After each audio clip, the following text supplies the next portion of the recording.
In a desperate attempt to avoid death by strangulation or by tripping over the cable on my Oculus Rift, I decided that seeing as I was playing a lot of VR recently, I needed some sort of cable management system that would make the experience less painful, a little safer, and generally more immersive. So I decided to try out the KIWI Design Silent VR Cable Management System, the version 2 of that product. For transparency's sake, I will tell you they originally contacted me and asked me to try the product out. They offered to send me one for free, but there were all sorts of issues getting one to me, and in the end I checked the price online, realised it was only about $26 and bought one anyway. I got a little impatient and just ordered one because I needed a cable management system. I actually ended up spending more on the postage than the product. As I said, it was approximately $26.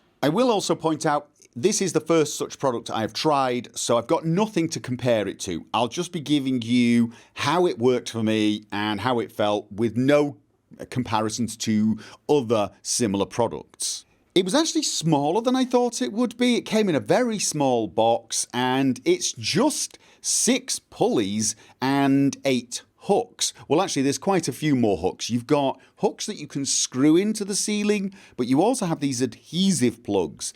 Now it does advise you should use those only on a flat or painted ceiling, not one with texture.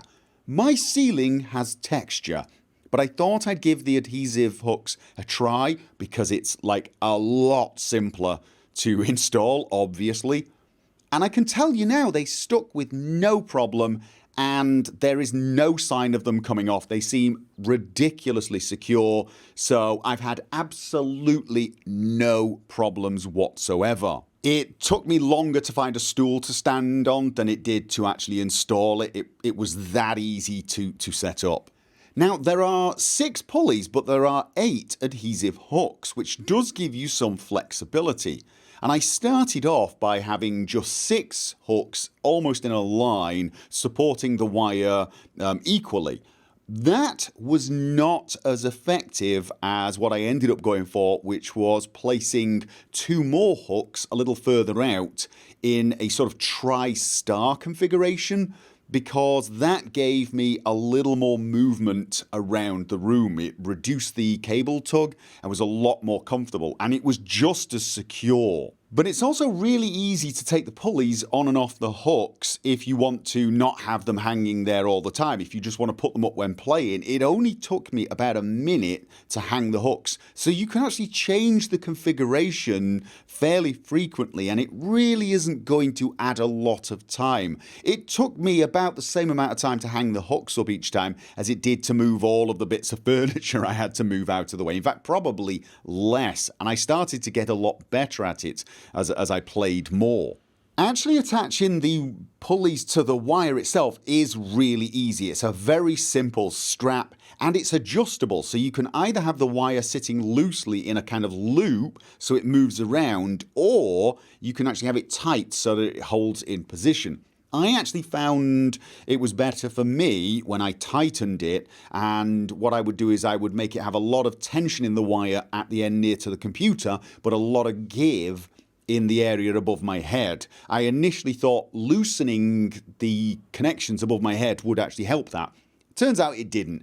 I actually tightened it and kept the lengths constant, and I found it to be a lot more comfortable for me. I have a feeling though that this is one of the things that is going to vary person to person. You're going to want to tweak the setup a little for your own needs. You can also actually tweak the minimum length of the cable hanging down. I didn't actually do that, but you can actually have it so that the cable hangs quite far down all the time, even with no weight. So if you want it to be easily grabbed, if you're a little shorter, or you just never want the wire pulling up that high, you can actually adjust it. As I said, I didn't find any need to do that, so I didn't even try. Okay, so installing it's easy, adjusting it's easy, but how is it to use? Does it do what it's supposed to do? And the answer is yeah, pretty much. I had almost no trouble whatsoever. Once I got the setup right for me, I could walk around my room, which I've got about a 2 meter by 2 meter play area. It's a little wider than 2 meters. It's probably about 3 meters by 2 meters. And I would only feel some cable tug when I got to the extreme edges of the play area. And to be honest, that is almost a good thing, because by then I'm way too close to the wall. So I would actually have to get so close to the wall that had I put my hand out, I would have touched the wall. So having a bit of extra tug on the helmet could actually be an advantage. When I was clearly within my play area with my arms out, so I was in my safe area, I could barely feel the cable management at all. I did find sometimes the wire would bang on my head a little bit. So I spent some time adjusting it so that the wire had a bit more tension, but then that might make a little bit more of a tug. I ended up using a little bit of ingenuity and some cable ties to sort of guide the wire slightly forward and slightly out, and that actually just did the trick. It held the wire above even if there was very little tension, and it didn't hit my head. I mean, hitting your head's not a problem. It's a bit odd in VR when a wire's tapping your head every now and again. It sort of breaks the immersion, but that was pretty easy to fix. I actually think it might be a nice idea for a product like this to have something that actually does that actually fixes nice and neatly onto the headset, that guides the wire up a little bit, because I think that could be... Oh, and I will tell you, I liked the wire at the front rather than the back. Not only did that give me more wire to play with, I somehow felt it was a little more comfortable. I could imagine for some people they might want it at the back though.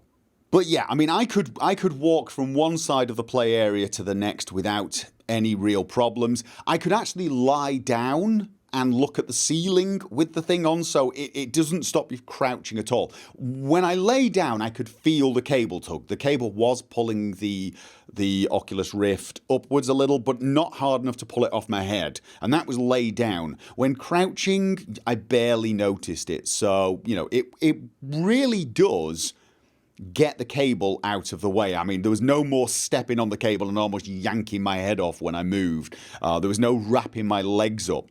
One small problem, and it's not a product problem, it's a problem with now having the freedom in VR, was I did have this tendency to turn the same way over and over again when going up some stairs, and after a while I noticed the cable above me was beginning to twist, so I had to kind of untwist it. But that's not a problem with the product, that's a problem with having a wire and then just spinning around. I briefly played around with some seated VR positioning. I didn't actually play the game much, but I sat in the chair and tried a different setup with a few less pulleys, and that actually allowed me to have the Oculus Rift resting on the table very, very easily next to me, put it on my head and not feel the cable at my side. So if I did spin in the chair or turn, I didn't feel the wire, and it never got in the way at all. So there is a lot of room to adjust it for different games and different setups. Oh, and it is pretty silent. Well, it's not silent, it's quiet. I'm going to put it right against the microphone and pull the cable now.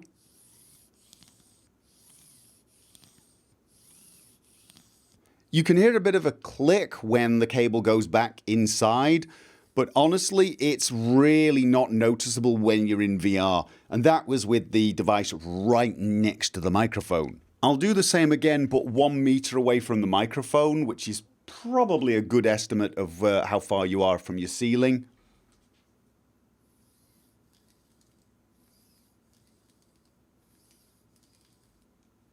Not sure if you actually managed to hear that, but as I said, when I was in VR, I just could not hear a thing. So overall, what I have to say about this product is it does exactly what it said it would do. It's a cable management system that keeps the cable out of the way so I can just focus on playing the game.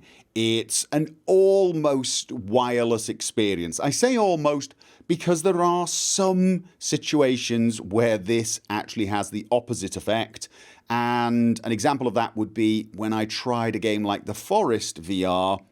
I ended up having my hand above my head to throw a spear, and that's when I began to realise the small problem of having a wire above your head at that point. If you're playing a game where your arms are swinging over your head a lot, maybe you're playing a tennis game, this is probably going to be a bad thing. You might actually find it more problematic to have a wire that you hit with your hand than a wire that you might step on. So it is going to depend on what you're doing in VR. I mean, the only way to get the true wireless experience is to invest in a wireless system. This is the next best thing, I think, and it's also pretty cheap. As I said, $26. Honestly, I'm really glad I got this. I'm using it all the time. I use it every time I play VR now without fail, and it's just made the experience a lot more fun. So that's it. That is the KIWI Design Silent VR Cable Management System version 2. Does what it says on the box, basically. Hope that was helpful if you are thinking of getting a VR cable management system. I will reiterate once again, I've got nothing to compare it against because this is the first cable management system I have tried, but I'm perfectly happy with it. I'm not going to be buying another one because this does the job. So, thank you for listening, and I will catch you guys next time.